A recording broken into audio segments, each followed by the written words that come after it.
I think our biggest threat is regulation. So I've been on the board of USARC since its inception, 17 or 18 years ago, and you're continually seeing, sometimes county level, sometimes state level regulations being proposed, and we're fighting them. So I think that's our biggest threat to keeping reptiles in general, but probably those that are considered larger, which boas are falsely kind of lumped in with. I think the next big change is that at some point people are going to have to accept reptiles as domesticated animals. And I think many reptiles can properly be thought of as domesticated animals with their current state. But I think at some point this is unavoidable. And I think this is the whole big argument answer to the argument about, well, we can't have exotic pets anymore. Reptiles are dangerous wild animals. No, they're not. These are domesticated animals. They're completely changed from the wild, ancestors. They should not be thought of as dangerous exotic animals.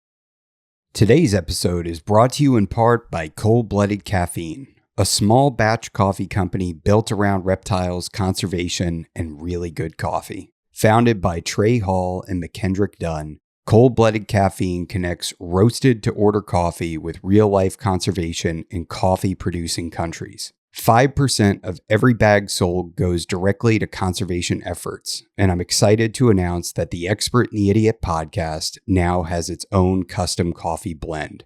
Every penny from my profits from that blend will be donated to indigo conservation through the Orion Society. If you want great coffee that actually supports the animals and ecosystems we all care about, check out coldbloodedcaffeine.com.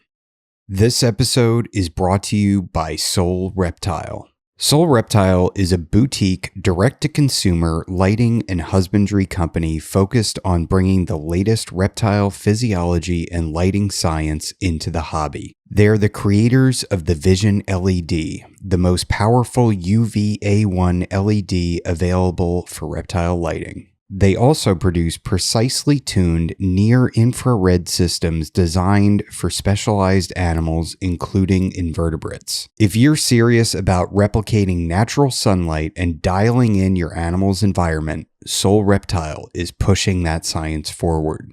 Soul Reptile, the science of the sun. This episode is brought to you in part by ExoTerra.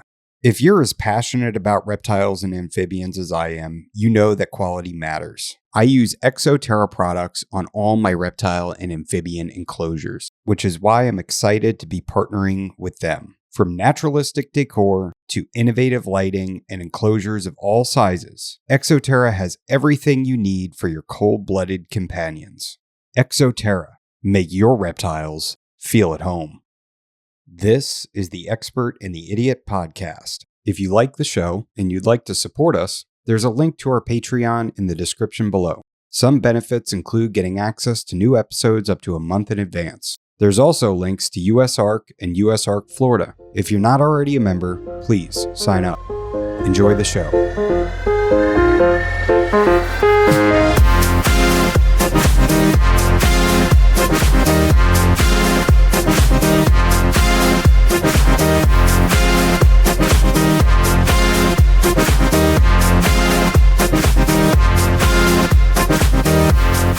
Probably 15 years old, 16 years old, and she'll eat large rats. And she's probably 5 foot. Okay. But yeah, she's excellent. And then I've got another female that's about 12 years old, and she kind of eats medium rats, very, very different in size. Mm-hmm. But yeah, really cool snakes. Nice. I like them a lot. Cool. Yeah, we're talking about West Snake Key boas. Yeah. It's a ultra rare locality boa. Yeah. Does it get any rarer than that? Well, there's one. There's the Lagoon Key, but there's only one female in captivity. Mm-hmm. Wow. And then there's probably numerous ones out there that we just don't have in captivity. Yeah, lots and lots of those keys. The problem is that, shortly after 2002, those were all turned into nature reserves and no longer allowed any kind of collection. Because whenever Scott collected his in 2002, they said no more coming off these islands.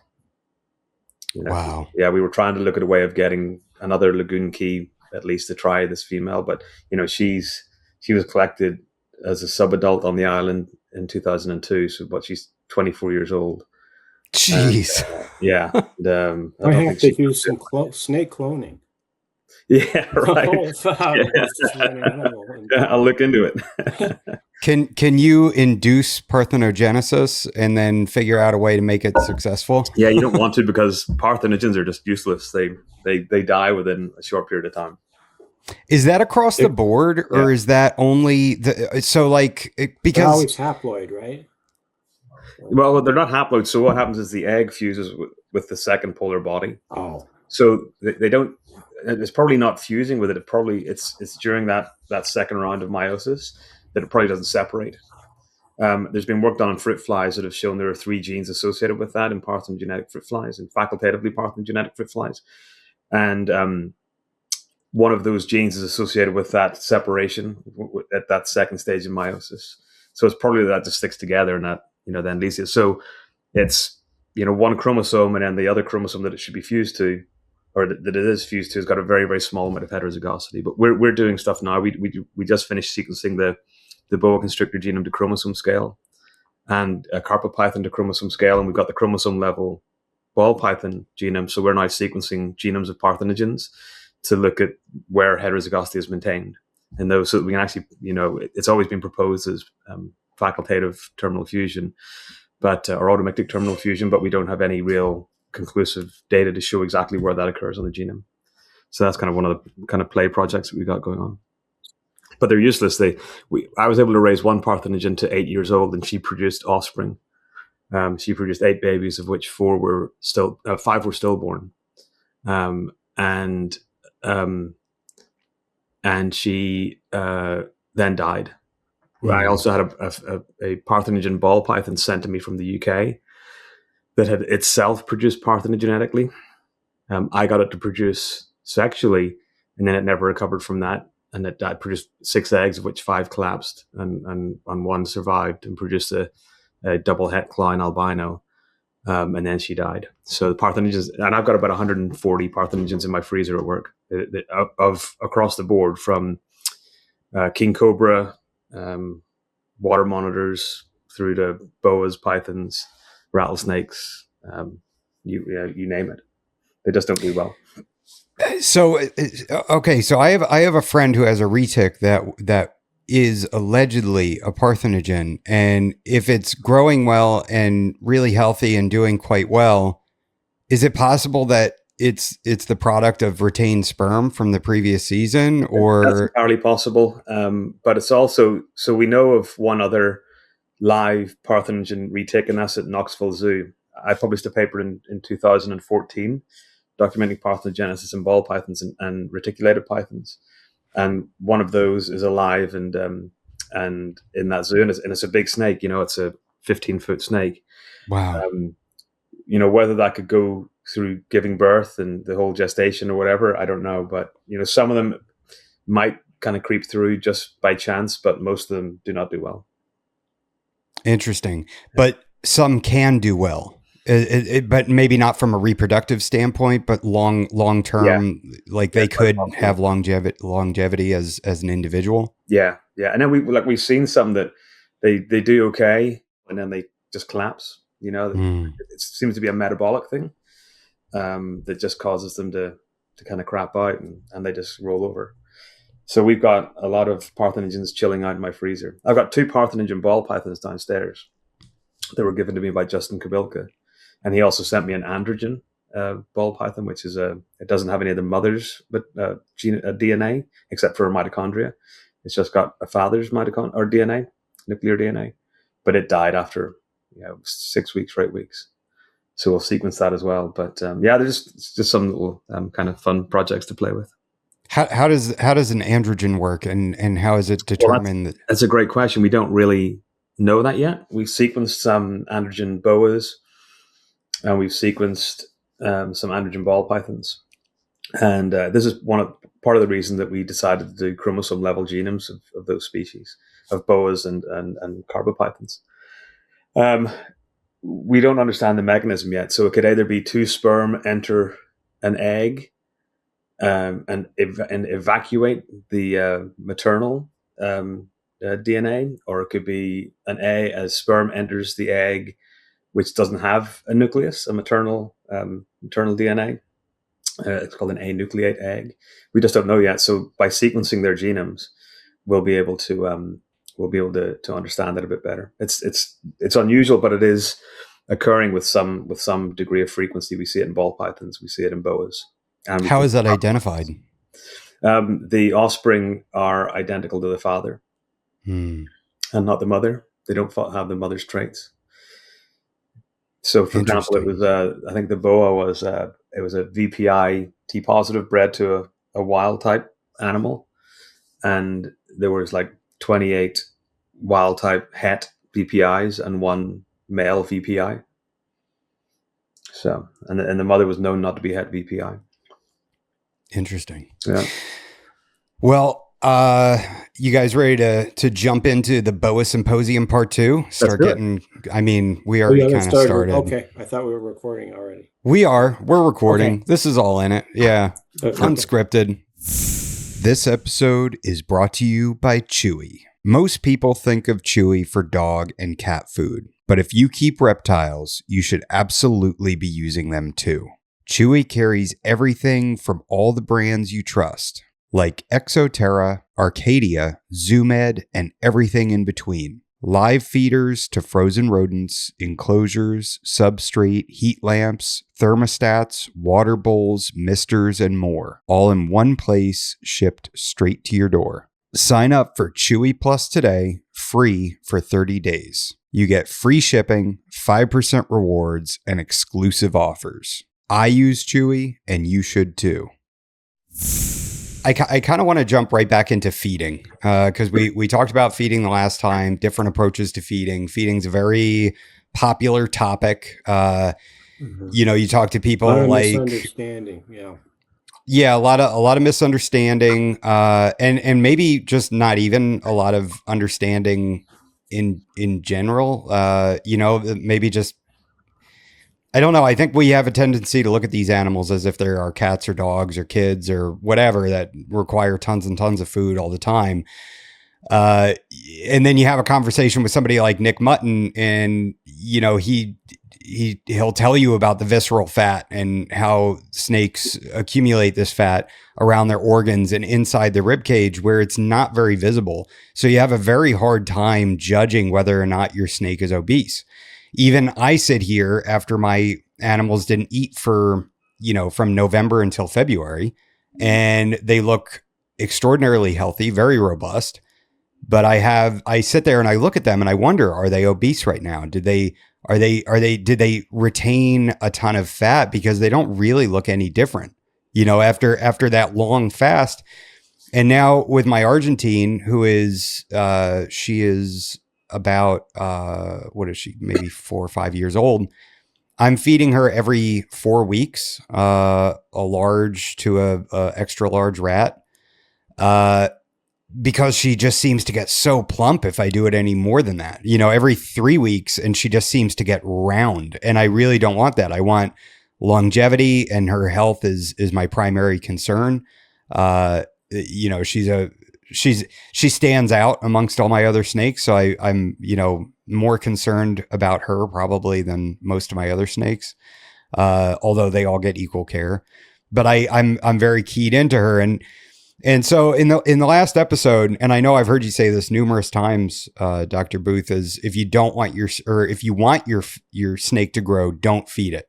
Right. And this is paradoxical, and I think to a lot of people when they hear it, and you get, it's been a topic of conversation on my Discord.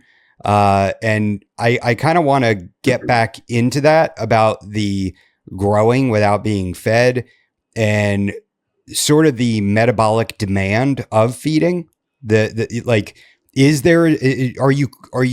much energy is required by taking on a huge meal? Like how much energy, I'm sure we don't know, but if they're digesting this meal and it's huge, it has to be an enormous amount of energy that's going into just the digestion process alone, correct?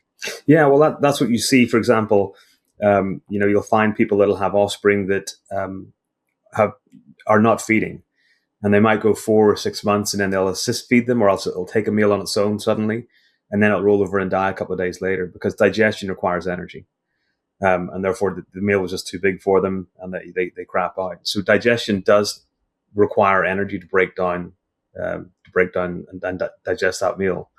But what you find is that, snakes are indeterminate growers, but they do most of their growth in the first 4 to 8 years of their life.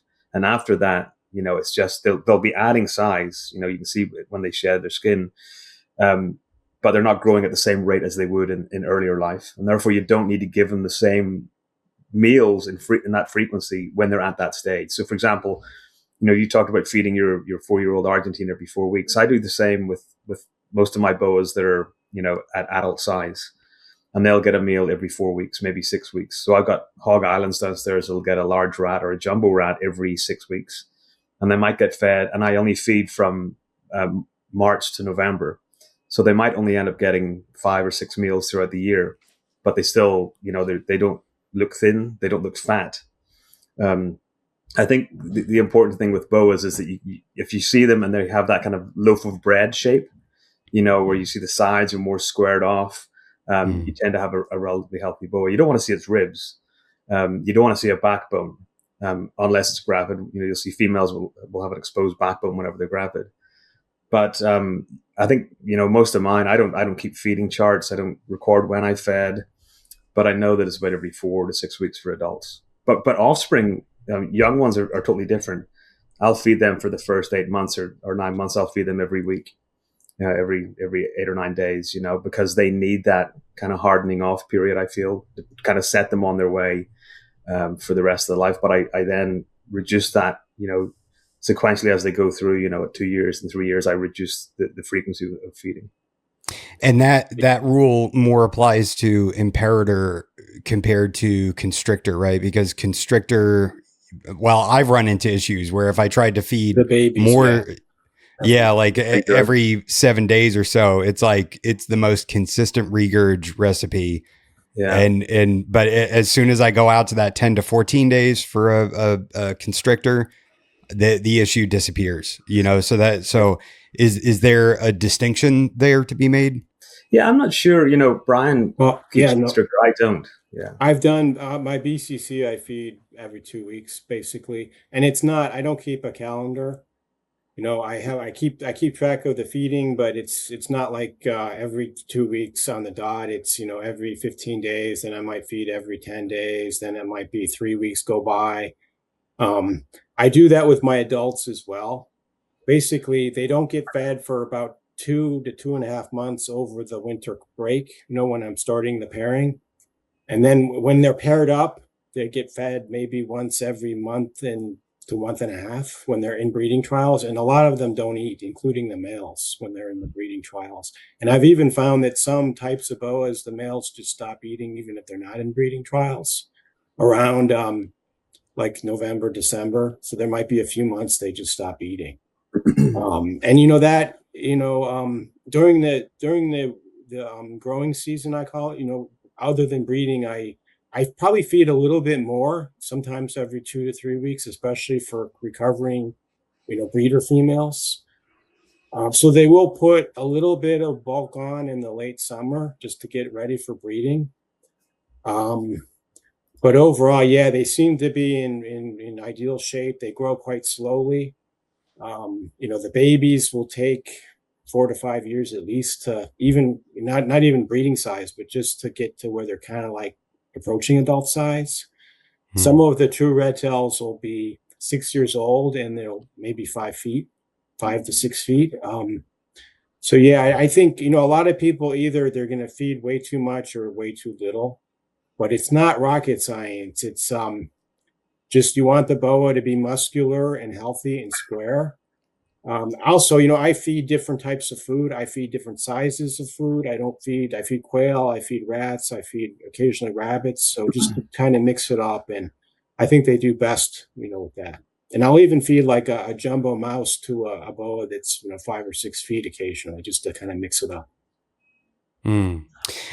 So something you had said, Dr. Booth, about the ribs and the backbone is that when the snake is in a neutral position, or if they're curled up and you see ribs on the side, would that indicate an underfed animal to you? Um, it really depends on the animal and the look of the animal. If it's stretched out and you see ribs, there's a problem. If it's curled, then probably less so. But Okay. still, you don't want to see. I want to see that squared off look. I think I might need to feed my boa imperator more then. When she's stretched out in a neutral position, you see no ribs or backbone. But if she's going through my hands, there may be points where, she's flexed and I can see the outline I of wouldn't worry ribs. about that. Yeah, that would. Okay. Yeah. Close call. What kind of boa and parrot are you talking? Is this a morph boa or? Yeah, Yeah, yeah. I think she's I hate the name. It's Orange Gasm. I think it's like the like a dumbest. hypo. It's yeah. Yeah, pastel. I think it is. It's like some kind of a orange pastel or something. I don't know. What a dumb name. I think it was Frank Martin. He did those lines. He did those lines right. I think Well, they're pretty cool looking.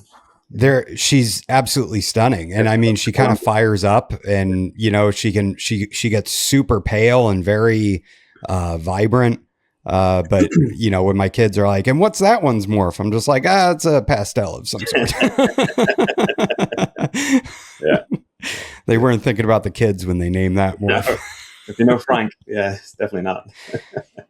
Now, do you guys approach feeding your males differently than you feed your males? That's another common thing. Like we see that a lot with carpet pythons, like generally people feed their males much differently than they feed their females. Just a lot less, because what's the point? And also I hear about this, a fat male won't breed. If a male is getting, so obviously if a female is going into breeding season, you might increase her food intake more than a male, right? Is that accurate? How do you guys handle that? That's what I do.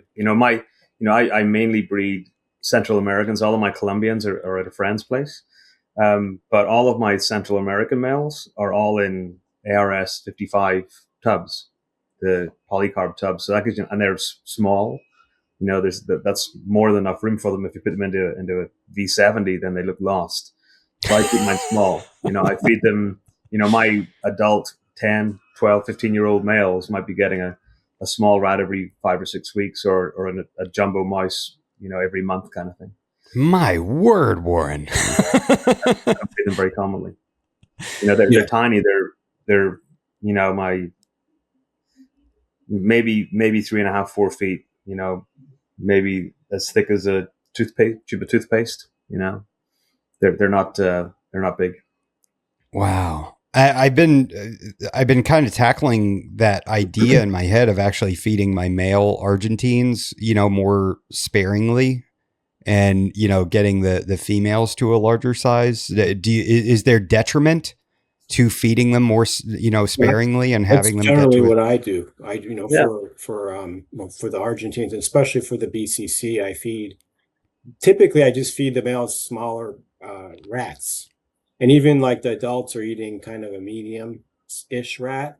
They call it large now, but it's like shrinkflation of rodents. So that's what they used to be, a medium. That's a medium. Yeah.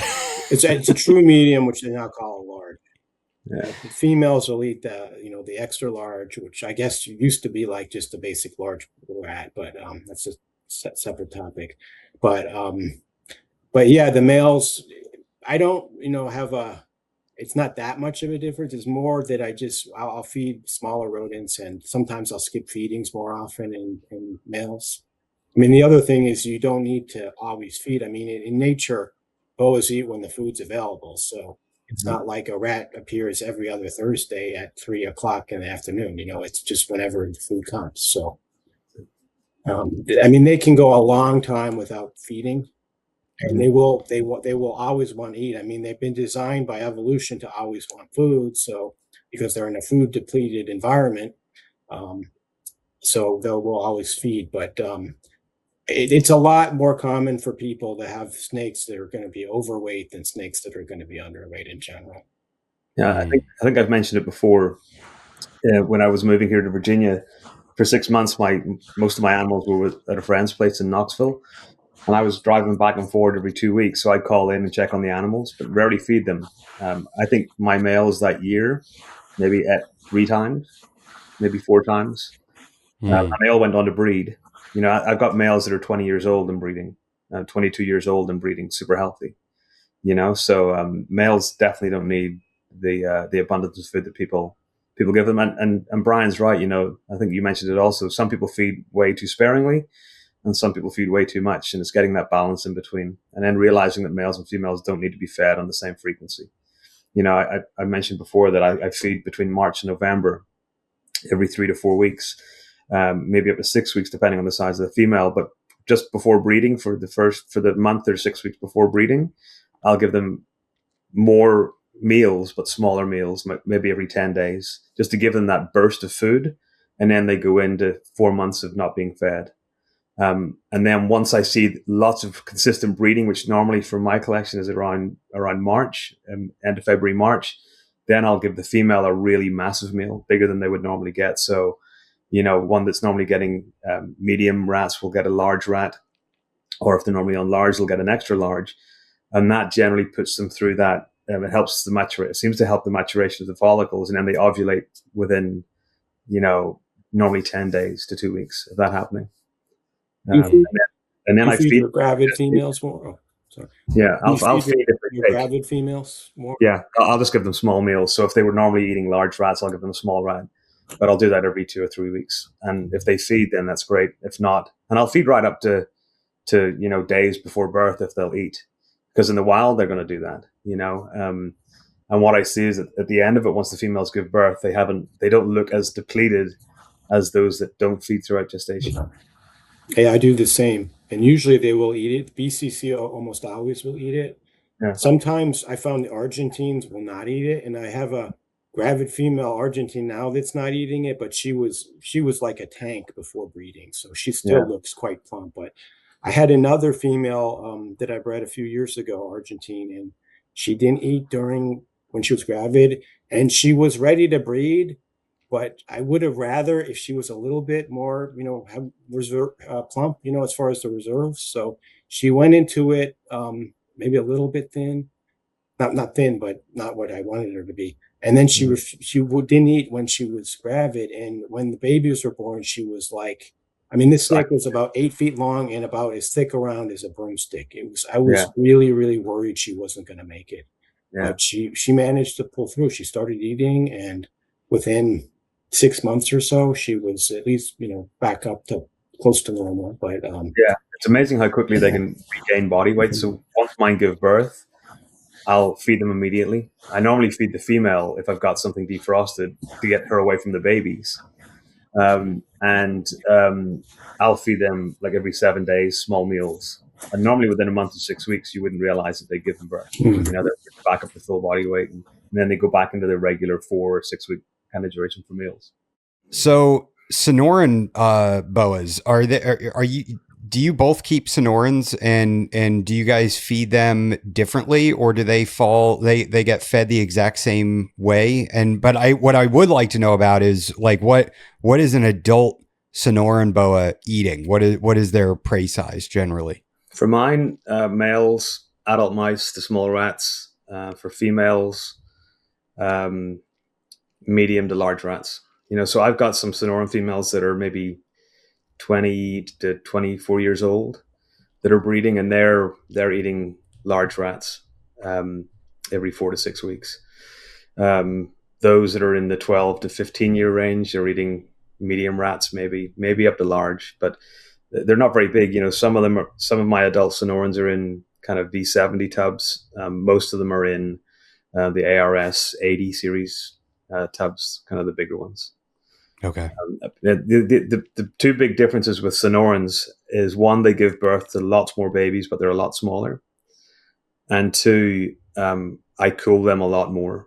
So I'll get them down when I can into the high 60s, mid 60s, and they'll have there's no detrimental effect for that. And I find whenever they get that cold, they produce much more viable litters. Yeah. And they're more likely to go through breeding and so on. Yeah, I So had just one pair of Sonorans about 10 years ago, and it was about the same thing, about once every 4 weeks or so. Typically, small to medium rats. I just had the male and the female. They were both about 4 feet or so. The Tarahumara, it's about the same thing. I'm feeding those guys about once every 3 to 4 weeks. Well, a little bit less than my larger boas. But they go, I mean, the Tarahumara will almost always, the males will go off feed around November to December. And sometimes they don't feed until like March. And even I found that even males that aren't going into breeding will stop feeding. And surprisingly, they look pretty much the same even after 3 months. There's very little difference in their size. And I haven't weighed them or kept really close track of it, but to my eye, they still look quite healthy, not thin at all. Yeah. My Tarahumara, the only difference for them were they were smaller than the Sonorans. But I haven't kept Tarahumara in 10 years. I sold mine 10 or so years ago because I couldn't give the babies away, let alone sell them. Nobody Yeah, would. no, it's crazy what happened with those guys, because I remember, when I was getting into them, nobody wanted them. And I always thought they were really cool looking. And that coupled with the small size. And then, the behavior is fascinating as well. They're a great boa to just take out and hold and enjoy, because they don't try to escape. They move around, but they don't, like a lot of snakes will just try to, escape as soon as you take them out. And they got a really nice hand feel. I like to hold them. Just the feel of them in the hands is just a very satisfying experience. Yeah, now they're cool snakes. The whole market shifted dramatically. Around the same time, maybe 15 years ago, I couldn't give away super hyposonoran boas, and the super hyposonorans that I produced. If you look onto my Instagram page and scroll down, you'll find them. They look like Hog Island boas, super light, red orange eyes. They're amazing. I Those couldn't are the sell ones I had. Yeah, no, now you're making me wish I had kept them, because couldn't sell them. they I were was I had to wholesale them at $35 a piece. Oh my gosh! Now I could probably get $600, $700. No, I've got them still. I haven't produced them in a couple of years, but probably next year I might produce some more. They seem like they're going through a little boom right now. People are really like Tarahumara are really hot right now. It's the same thing It's the same thing that happened to Argentines about 10 years ago, because when I first bred my Argentines, I couldn't get rid of those, and I had them on Craigslist for like $125. So, wow. Yeah, no, it was crazy. And it's sad, because these animals, they are amazing animals, and they really are worthy of, value. They're very valuable animals as far as my concern, as far as like the pet experience and what you can learn from keeping them and just the whole experience. So, but that seems to be the case. We have these boom and bust cycles where a certain type of boa will just get popular, I think a lot of the morph boas that were like crazy amounts of money 20 years ago are now, you can barely give them away. So it's almost like the whole market's reversed in the last 10 to 20 years. Yeah. Do you think that whole boom and bust thing is dangerous to maintaining certain captive populations of localities and species? Because if you do breed something and it doesn't sell, and then it gets wholesaled out, and then and then everybody's kind of having the same thought of like, I'm not going to breed these anymore, and then the population decreases in captivity. And if we're not able to go and collect, the specific locality or something, it could really be detrimental for that. And the terrible thing is that 7 years later, 8 years later, somebody could be saying, God, I really want one of those. And then that's infectious, right? Like all of a sudden on the Facebook groups, people are saying, hey, I'm looking for these. And, and once one person's interested, that spreads to other people. And then there's no longer a market, and it's really difficult to find these. Well, that's exactly what happened with Boa nebulosa and Boa aurophius. Whenever they first came in, they bred readily, especially in Europe, to the point that just people had no interest in them because they were readily available. And then people thought they were ugly looking, and they just didn't breed them.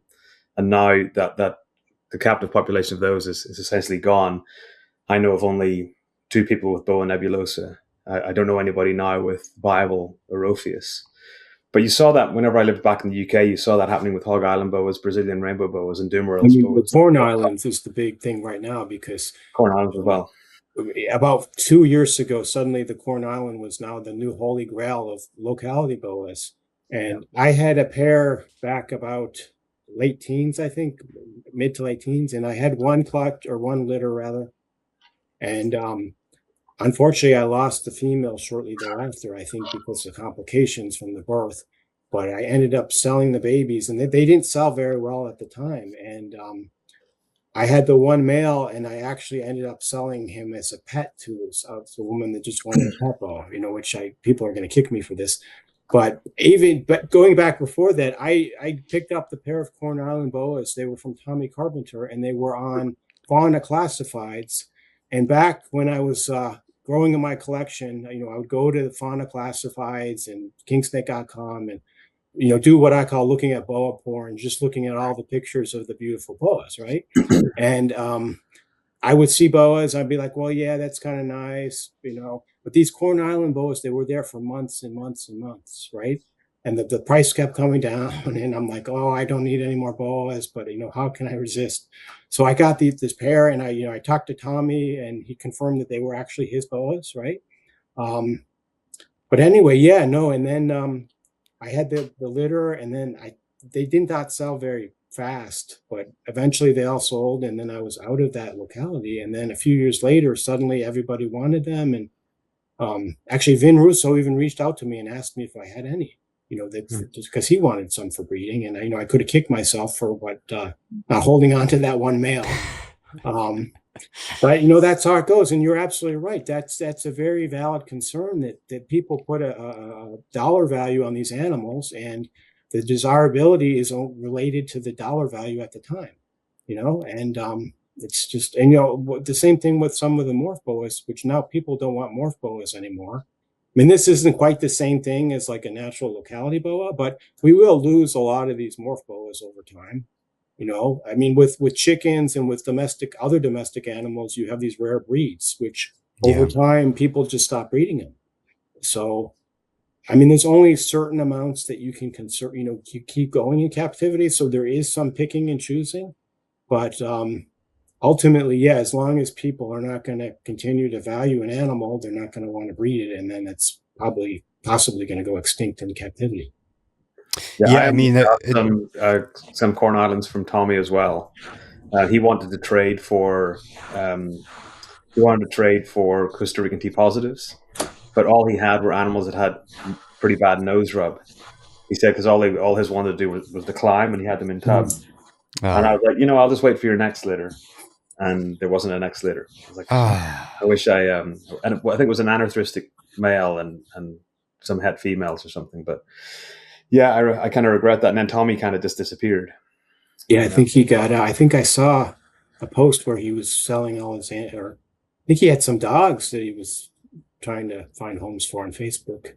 Right. Maybe it wasn't him. Yeah. You never know when there's going to be a next litter, even if there is going to be a next litter. Mm-hmm. Mm-hmm. Now, when it comes to Corn Islands, just hearing that that they were rubbing because they wanted to climb. Do you feel that that locality should be given an arboreal setup so they have that ability to climb and perch? I would. Yeah, they're definitely more active. That was the one main thing that I saw was, other than the Pearl Island boas, they're the most active boa that I've experienced, and they want to move around a lot. They're more like a colibrid when you take them out, like a king snake. They just don't stop moving. So wow. Definitely more space would be required for them. When I have a yellow lab, and I was looking at the sort of history of the breed, and the golden retriever and the lab have a common breed that they both came from. And that breed no longer exists. Yeah, it was like some water dog. I wish I could remember, but that beautiful dog, like all black with white on its paws and a sort of a white splash on its chest. And and they're gone now. They're, you couldn't get one now, even if you wanted to, because they just got bred any out. breed is going to change over time. What people don't understand is either, not just in the wild, but also in captivity, populations are changing over time. And I mean, like, for example, the bulldogs now, English bulldogs, look completely different from how they looked 50 years ago, and people are questioning whether they should even be bred anymore because of some of the health issues. But even the dog, I think they're descended from the old English bulldog, and people have tried to resurrect those and do like a breeding project. But every breed is going to be different over time, just dogs, snakes, or whatever. So you have to wonder. One thing is that with the locality boas, of course, we have a very small gene pool in captivity.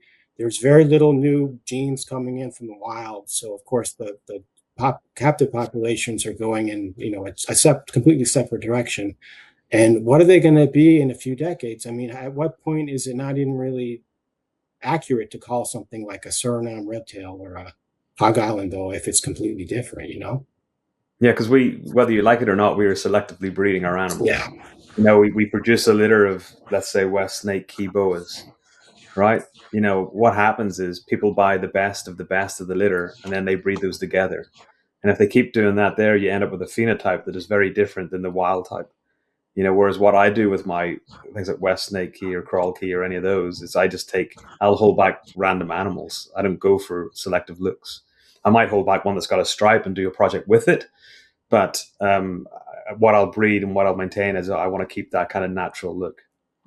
Yeah, and even without, even if there was zero conscious selection from the keeper, there's captivity is selecting the animals because certain animals are just not as adapted to captivity. And when you bring in animals from the wild, if you have 10 wild-caught Surinames and only 5 of them make it, that right there is basically changing your population to animals that are going to be more, adaptable to captivity.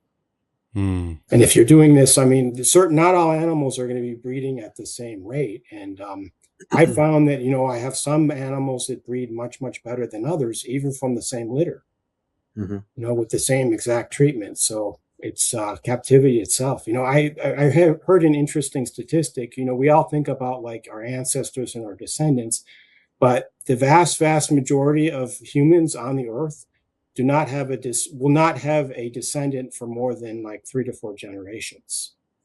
That's just basically how life is, and how we think about nature and evolution and all that. And there's a very small minority of animals that basically are going to contribute to the whole perpetuation of the species, right? And I think that's probably the case both in captivity and in the wild. So you're saying that like family names, like lines of a family lineage, good point, because like for example, my last name, I may be myself and my son might be the only 2 people in the United States with this name, this Vuillemenot name, right? It's a very rare name. There's a few people in France that have it. I think there's a few people in England and Canada. But yeah, over time, names are just going to die out because, you have the more common names are going to become more common. And names is different because anybody can just take a name. You can change your name immediately, so it's not like it's biologically attached to you. But it's the same. Yeah, your lineage still goes on. Yeah. You're still part of the genetic pool. Yeah. But there are a lot, like even famous historical figures that were alive back in the 1700s and 1800s that have no descendants. I mean, George Washington, Abraham Lincoln, all of their descendants. I don't think George Washington even had children, but a lot of famous people just from back a few generations don't have any descendants alive today. But anyway, one of Warren's ancestors had a run-in with Abe Lincoln. So no. Yeah. Maybe I should trace my ancestry. Maybe I shouldn't, in fact. Oh yeah. So you haven't looked into that yet? It's amazing. As a geneticist, you think I would, but I haven't. My dad has, but I haven't done an ancestry test or anything like that there. Oh yeah, you should probably check that out, buddy. It's so so I kind of want to move on to we were talking about males and feeding males and everything, and I kind of want to get into male fertility and spermatogenesis. And because the last episode we kind of quickly went over this, because I think when Jason was with us, he had mentioned that he was taking a male and putting it to multiple females, and you instantly called him out, Warren, or at least you just kind of knee jerk reaction said that's not a good idea. So when it comes to males and their production of sperm, do they get sort of one go at the season, and once that is spent, they are done? That whereas, you know, like with people, we just keep going, right? But with snakes, it's a radically different process, right? I'd like you to sort of explain that spermatogenesis process with snakes. Yeah, so it generally occurs at a single period in time.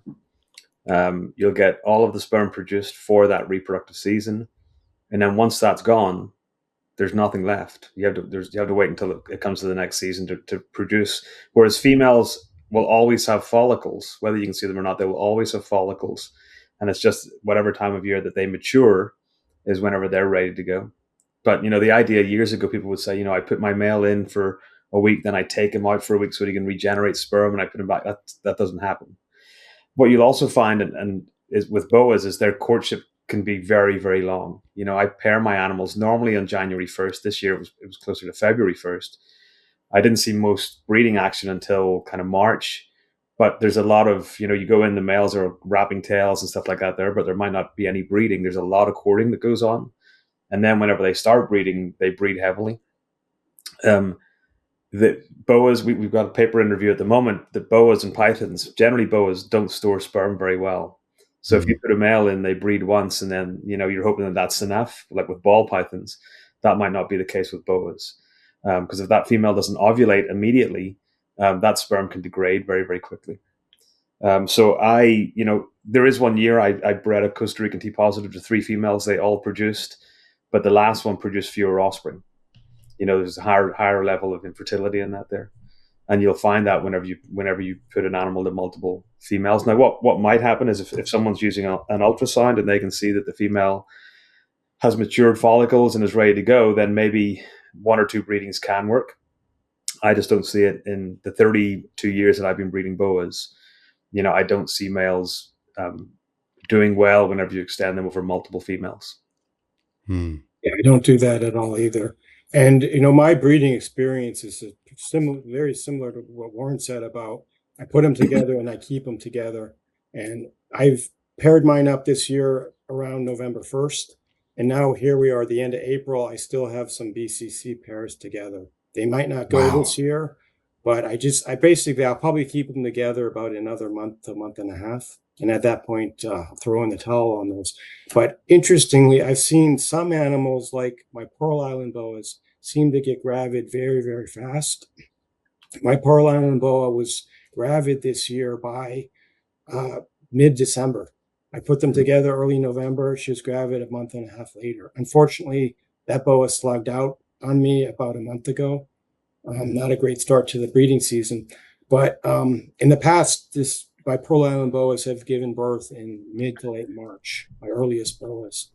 And then a lot of, you know, I have, excuse me, a lot of boas give birth around June to July. That's kind of the busiest month. And then some BCC going into August. But I pair them up all around the same time. And, you know, typically they'll take at least 3 to 4 months or so to become gravid. And then I actually have a question for Warren about, we hear all this about slugs and about, well, slugs, to me, it just seems like it's probably mostly a sperm issue, like you're not getting fertilization. Yeah. But I've also heard about, you know, if the female's not warm enough, or, you know, there can be other things contributing to slugs. So what are your thoughts on, like, what's causing these slugs and how to... It could be, it could be that the female is too warm during kind of follicular maturation. But what you often find is at that point is they just don't ovulate. right? They'll ovulate generally whenever the follicles are mature and ready to go. If you put them under any stress during that period, they'll often those ova will just regress and reabsorb. So generally for me, whenever I see slugs, it's generally a male issue. Either the male hasn't got cool enough, or the male hasn't bred the female sufficiently close to the time of ovulation. Once the female ovulates, that's it. There's no window after that. There, the males might still breed the female, but that's the window. That's when the sperm has to be there and ready to meet those eggs. Do you ever see males breeding a female after ovulation? I've seen it once or twice, but Yeah. it doesn't do anything, right? Once the eggs are out, they're out. There's a very short window for fertilization to occur. Yeah, I'm just wondering if, because I seem to see that in one of my boas this year. The female seemed like she was acting very gravid. Mm-hmm. Sometimes I stick the male back in just to like be 100% sure. And sure enough, the male started to wrap his tail and to try to afford her. So I wonder if there's, if there, I kind of had this idea that maybe there's some kind of signal they can pick up. They can tell if the female's gravid and there's no point mating. But I think it's possible. Maybe they just want to do it, like I think it's possible in both of those. Yeah. Right, because I leave my snakes together until I see ovulation, and then I see post-ovulation shed, and the female going into the corner or the heat and bantu. Then I remove the male, because what you normally find at that point, once ovulation occurs, the male normally shuts down and he's had enough, and he'll sit on the opposite end of the enclosure. Yeah. And I saw that I missed an ovulation in one of my Sonoran leopards this year. I think I caught the tail end of it, but I've been away for 5 days. But she went and she was sitting on the heat, and the male was totally the opposite end of the enclosure. What do you think the window is, like, as far as missing? Because I do separate them for up to a week when I'm feeding. Do you think I could miss an ovulation, or is that? I don't think so. But generally, because you're going to see you'll see ovulation. Like I've got a West Snake Key boa ovulating today, and she's swollen up like she'd eaten a football. Yeah. And that lasts for 24 to 48 hours. But, with boas, you'll often also see pre-ovulation swells where they're starting to build, and that can happen weeks before they ovulate. But as long as they're breeding in that window, you should be fine. It's different if you pair them and they breed really heavily in November, and then the female doesn't ovulate until February. That can be a real issue for sperm storage. And I'm not saying the sperm storage doesn't occur. I've seen it once in my own collection, but the offspring that were produced from it were really weedy. They didn't do well. But yeah, I think there's a short window for ovulation, and it can be missed really easily. So I definitely missed one this year from being away. Maybe another one, maybe a second one. So I kind of want to get into, since we're on the subject of reproduction and sperm, is the fragility of sperm, right? So that sperm is very sensitive to heat, correct? I mean, this is why mammals, their testes are outside their body, right? Because our body temperature is too high. And you had mentioned cooling, right? And how this has to be, is cooling not necessarily the trigger for spermatogenesis, but is that where the sperm production occurs? Because they're cool enough that their body is now able to produce sperm for the season that they're going into? How does that work? It can happen at different times of the year, depending on the species and even the locality. So, for example, we have worked quite a bit on copperheads in Connecticut. And, they've got a very long window where they hibernate or brumate, depending on what we want to say. But they'll breed before they go into hibernation, and then they'll breed whenever they come out again. Sometimes they'll breed before hibernation, and then the female will ovulate immediately once they come out of hibernation, and they store that sperm through that period. So spermatogenesis can vary depending on the species and depending on the locality even. That's something that would be an interesting question to address, given that boas occupy one of the longest latitudinal ranges of any species. You've got everything from Argentina up to Sonora, which would be kind of a cool kind of variation to look at, very far away from the equator, right through the equator and beyond it. So it'd be a really interesting question to look at. but I would say Gotta be once you heat it up, it's done. all through the range. I mean, it's got to be different. And one thing that was interesting to me when I got into breeding boas, breeding colubrids, of course, the whole paradigm is to you cool them down. It stimulates the sperm production, and it it jives with what happens in the wild. And even you have like some mountain king snakes where you have to cool them down even more. And like people in California will buy these wine fridges and they'll cool them down to like 40 degrees, just to stimulate the spermatogenesis. But like my initial reaction with boas was, well, a lot of these are tropical animals. Right. Why would it really make sense to really cool them to stimulate spermatogenesis when in many of the regions the climate is very similar year round? Yeah. I think it's more kind of just the behavior. Like when people, like I just dropped the night temps probably about 10 to 12 degrees or so I don't do any kind of major cooling. But maybe it just kind of cues them into the seasonal changes, and that along with the food restriction also kind of cues them in. Yeah, I think you're entirely right. I spent a fair amount of time in rainforests in Costa Rica, and the temperature doesn't vary more than maybe 4 or 5 degrees day to night, and it doesn't vary much across the year. But what does vary is and day length doesn't change, right? What does vary is rain and also prey abundance. Yeah. So I think all snakes have a number of different cues that will induce reproduction. The easiest one for us to manipulate in captivity is food abundance. Now, this is not the same for colubrids. Colubrids are a totally different animal when it comes to metabolic rate and so on.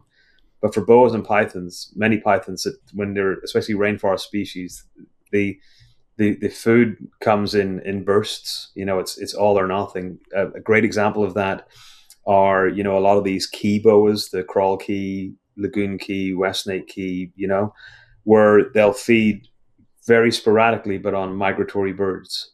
But they'll gorge themselves in that period, and they might only across the season. They'll pick off the odd lizard here and there, but across the season they're gorging in a very short period of time, and that will trigger them to go into reproduction. They're not experiencing day length changes. They're not experiencing necessarily lots of variation in humidity or rainfall. So their trigger is food. So the easiest one for me to manipulate here is food abundance. My boas generally they get 12 hours of light on and off, right? What I sometimes do in the winter is I just turn the light off in the room completely, because on 2 walls of my room, I've got tree boas, and they're all on light temperature cycles anyway. So that'll illuminate the room to a degree, but not to the same level as what it would be if I turned the light on. All of my boas are in ARS, so they got windows in them so they can see light, and then the males are in the polycarbs, so they can definitely see the light from the room. So I reduce that a bit sometimes. But food is the main one that I do. I don't change temperature. I don't change humidity. I will drop temperature. My stats will go down to 65 or 70, but that worked really well whenever I lived in Oklahoma, where I had a 100-year-old home, and it might have been completely renovated and ultra modernized, but the basement was still a creepy, semi-finished basement that got down to 65 degrees in the winter. And I didn't change a thermostat at all during the year there. But what you would find is the front of the enclosure, or the part of the enclosure away from the heat, dropped gradually, cooler and cooler, until it got to room temperature.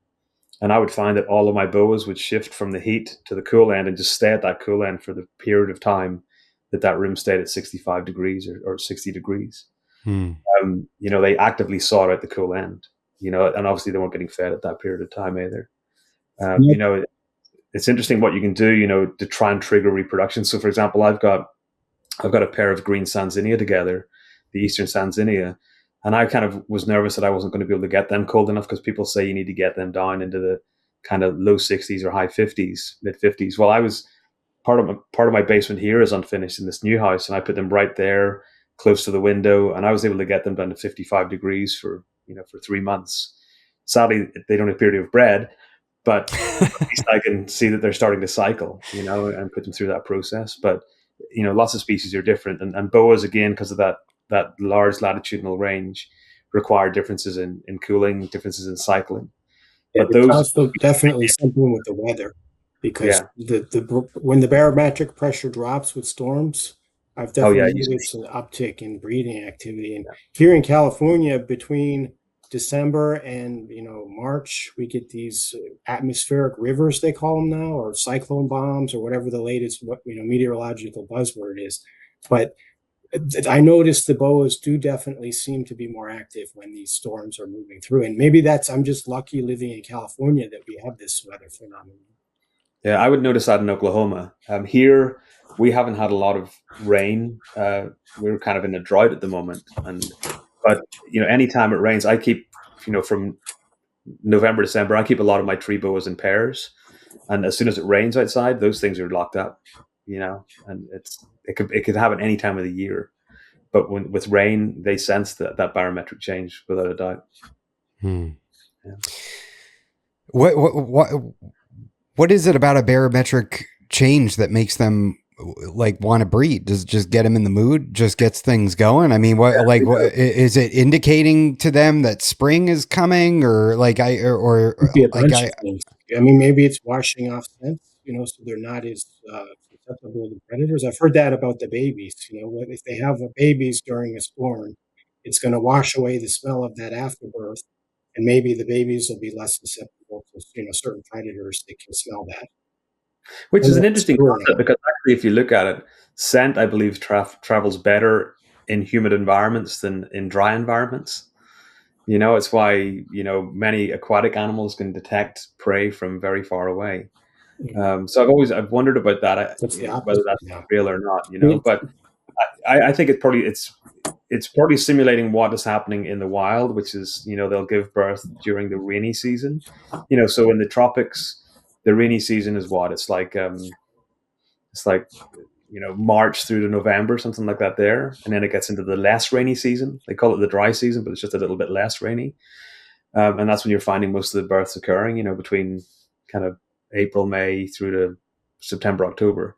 So these animals also, we got to realize that a lot of them are not that far removed from the wild in terms of numbers of generations. People have been going on about how these island boas are great and they can resist inbreeding. But a lot of these island boas that we've got might be 4 generations inbred, right? And that's it. Whereas in 2 or 3 more generations, we could start seeing really detrimental effects. So there's still. I think there's any truth to that, because I've heard that a lot, because some populations are naturally inbred, and I don't know. Has Scott Bobeck done any studies on how closely related any of these island boas? We're doing that right now. Okay, no, that'd be a really cool study. We're actually I'm recording a podcast with Scott. In 2 weeks' time. Cool. He's going to be on a new podcast that I'm setting up with Nick Mutton. But Scott's a really good friend of mine. I've collected samples from all of his animals and then from mine, and we're sequencing those to look at kind of levels of diversity in those. The problem is that we don't have equivalent wild samples from the island. So we might turn around and say, oh yeah, but these islands are highly inbred, but we don't know that. There could be a population of 300 snakes on it, and we don't know how genetically diverse those 300 animals I've heard that the coral key population in the wild might be as few as 8 boas. Is that? I'm not sure. I'll talk to Scott about it, because he certainly collected more than 8, I think, so I'll have to talk to him about it and see. But I would be shocked. I've even heard they might be extinct in the wild by now. But I don't know. I don't think so. I've got a friend who was on Coral Key recently, and he said he saw them there. So I don't necessarily believe they're extinct. And look at Hog Islands. People thought Hog Islands were extinct for a long period of time, and then they were looking in the wrong place. They're all in the trees. So we're doing genetic studies to kind of look at levels of genetic diversity within them. But yeah, I'm concerned that many people think that because they come from an island that they're resilient to inbreeding. I think in a number of generations, in 20 or 30 years' time, we could be seeing a very different story. So are you and Nick sort of on opposite ends of that spectrum? Because I know Nick is he's not concerned very much at all about inbreeding suppression, right? But it seems like you may be more concerned, or at least you're waiting to have any judgment on the subject until there's scientific evidence. Right. So inbreeding can be detrimental in many species, right? So we think about inbreeding depression caused by the accumulation of mildly deleterious alleles that each are slightly bad, but not really on their own. But when you combine that across the genome, it can be terrible. And as you inbreed, you're fixing more of these deleterious mutations into a fixed state. There's no variation, right? So you don't have the loss of those. That can be really detrimental. But also, inbreeding can sometimes be beneficial as well, because while you can fix deleterious traits, you can also lose them if they're in a heterozygous state early on. So through inbreeding, they can purge these deleterious mutations. And the lines that are successful are those that have purged those deleterious mutations. We study species in my lab that are highly inbred. They're one of the most invasive species on the planet. And yet, if you go into a population, there's very little genetic diversity within a population because they seem to be able to purge that those deleterious alleles. We're setting up lab studies to work on that. But, one of the issues that we do, and that can certainly happen in the wild, the ones that are not doing well, they just die. But what do we do in captivity? We breed snakes, and you'll get one that doesn't want to feed, and it's really weedy. And the first thing we'll do is we'll assist feed that until we can get it up to breeding size. In the wild, that's getting eliminated, right? It's not going to survive. But we do our best to keep these deleterious, unfit individuals in the gene pool. So while and I certainly I agree with Nick on some aspects with inbreeding. But the reason he's not concerned about it is he's not getting any more diversity, period, for many of the species that he works on. They're not bringing in more Bredl's pythons. They're not bringing in more, rust scale pythons and so on. What you've got is what you've got. And you've got to work out, well, in my X number of years of breeding snakes, is this going to be a problem? And I'm nearly 50. So I've got, 20 years of breeding ahead of me. Maybe if I can keep going and survive a bit longer. I've no plan to get rid of snakes and stop breeding them. But how many generations is that? And will I see a detrimental effect in that in my lifetime? Well, maybe not, but you can certainly see it in generations past that there. Wondering about like the founder populations, and some of these founder populations of island boas, we can't be talking about more than a few individuals. Yeah, Tarahumaras are from one pair, right? But how many generations are we into Tarahumaras? Right, we're maybe four generations in captivity. The West Snake Key and the Crawl Key animals that I have are F1 animals. And what about the wild, though? I'm talking about like Crawl Key boas for thousands of years in the wild that survived on this island. And you got to think that there wasn't appreciable, influx of new genes. Right, absolutely. But what you'll find is that, that goes through that genetic purging. But also per generation. But once a population has gone through that, though, I know there's this population of these cows. I think they're the Chillingham cattle in the UK that have been inbreeding continuously for hundreds of years, and they're at the point where they're basically almost all like identical. It's that bad, and they seem to be doing fine. And you got to also wonder about certain. Like hamsters, for example, in captivity, the Syrian hamsters that descend from just a handful of individuals. It seems where they work well is, they're an R-selected species, so they produce lots of offspring very frequently, short generation time per gigabase of DNA. So per billion bases of DNA, each generation we accumulate 20 to 40 mutations, right? So with hamsters, every generation they're accumulating mutations. So again, if we thought, how similar are these to the wild? If we sequenced samples from the original animals that came in from the wild to those today, they would be very, very genetically different. But how are you having new genes? I mean, it's not spontaneous mutations in captivity. It's right? not, it's not, it's rearrangement. It's not new genes. It's just mutations. It's allelic variation that's being generated from mutations through DNA copy errors that are occurring. Oh, it is. So okay. So we're doing that, with species that we work on in the lab with insects. We're sequencing every single generation that they're produced to look at the effects of inbreeding and outbreeding, and to be able to, because we got a chromosome level genome, we're able to then say, right, which mutations are present in the offspring that are not present in the parents, right? It's like identical twins are not genetically identical. They'll have 20 to 80 mutations across the 2 billion base pairs that they've got. And it doesn't sound like a lot, but there's still mutations. And if those mutations occur in genes and those mutations result in amino acid shift and it's not detrimental, and they'll be maintained in the population and maybe increase in frequency. So, inbreeding, I think we're not thinking about it in the right way. I think we're thinking about it in our time frame of when we're keeping our animals and not generations down the line. But what can we do about it, right? It's not as if... Yeah, that's, I mean... So we either stop breeding or we don't, right? Most of my projects are, you can trace back to just a few individuals, I have Surinames with I have quite a few different bloodlines going that I try to keep them as unrelated as possible, but ultimately there's not much you can do when there's no fresh boas being exported. Right. You can certainly pick up Suriname and Guyana from wild, but it depends on localities. If you're after specific localities, you might not be able to do that. But I isn't mentioned isn't locality kind of self-limiting? I've always thought that for that reason, maybe locality, just for the sake of locality, is not a great thing, and it'd be better to cross two. Like for example, if you had two different Surinames from known different villages or localities, Mhm. you would have better breeding in the long run by Absolutely. crossing those together. This is why I don't mind breeding my Hog Island boas. Mhm. I've got 4 different genetic lines, and I will Mhm. not breed seers to seers, or Shuit to Shuit, and so on. I breed among those because line breeding is inbreeding, and I'm trying to avoid inbreeding as much as I can.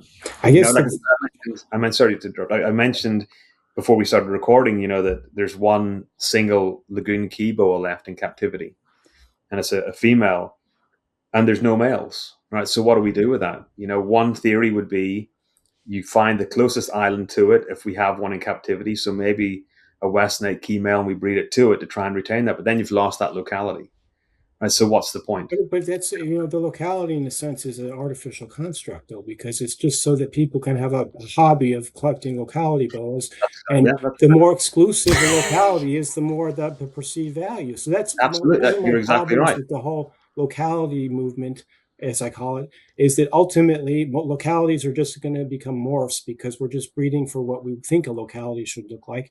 And then secondly, you're creating this artificial taxon. There's really no such thing as a Pokagon Suriname boa. That there's no such thing. It's a Suriname red tail. It's not even really a Suriname red tail. It's a Amazon basin, boa constrictor. That's what science says it is, right? And just because something looks slightly different doesn't mean it's different. Species will have variation, and like I'm into like plants as well. I'm into cactus and succulents, and I've got a book. The Bible of succulent or cactus is the Cactaceae by Edward Anderson, right? It's this great book on cactus. It's got every single described species.